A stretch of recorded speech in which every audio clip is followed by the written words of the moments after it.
Good evening, everyone. Hope you're all doing well.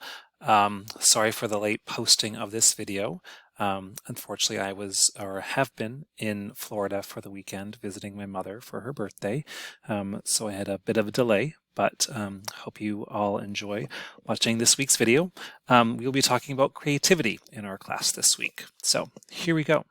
So what do you think of when you hear the word creativity, right? A lot of us, I'm sure, probably think of artists and how much, whether you're like this picture here, you're a visual artist drawing paintings or things like that, or maybe you're a dancer or a musician. We usually think creative with artistic. But if you think about it, not everyone who is creative would probably consider themselves an artist. Lawyers, doctors, they're not artists necessarily, but I'm sure in many ways, or we know in many ways, they have to be very creative in the work that they do. So just want to try and break apart that notion that if you're creative, you're artistic, and vice versa, because lots of different people can be creative in their own ways.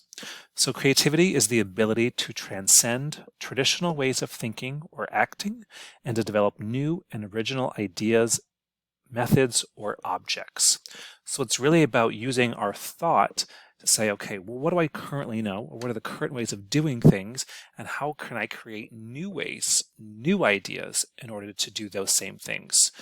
And that's the way that we can be creative in many different aspects of our lives. So I'm going to share a bit of some information about where we find creativity in people. And this is actually an interesting study that this man, George Land, did some years ago.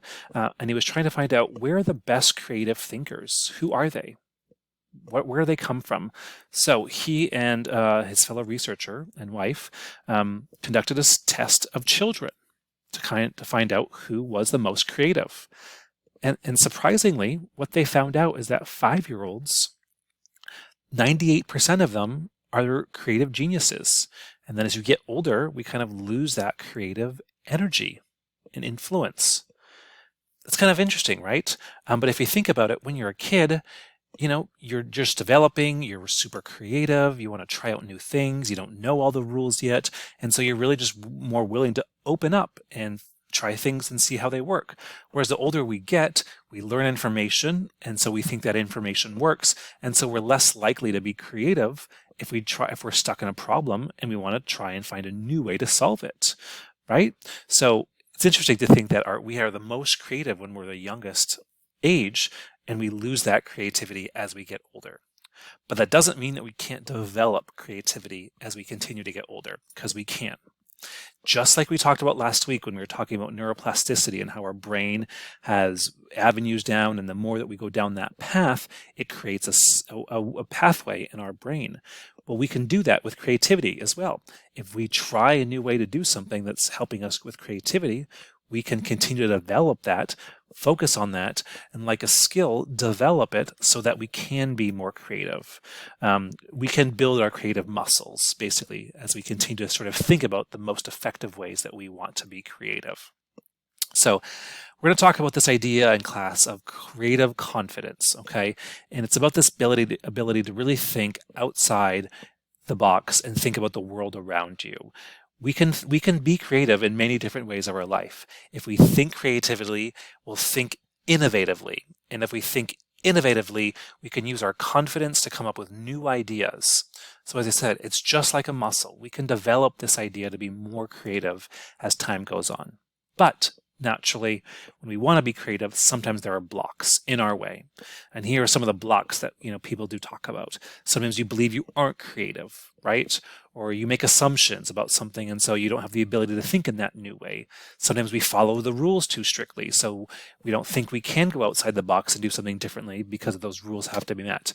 Sometimes we're just too serious and don't know what to do. Sometimes we're scared of taking risks, so we don't want to be creative. We'd rather just follow the current path. Sometimes we're in our routines, and so we don't, again, know how to find that new pathway.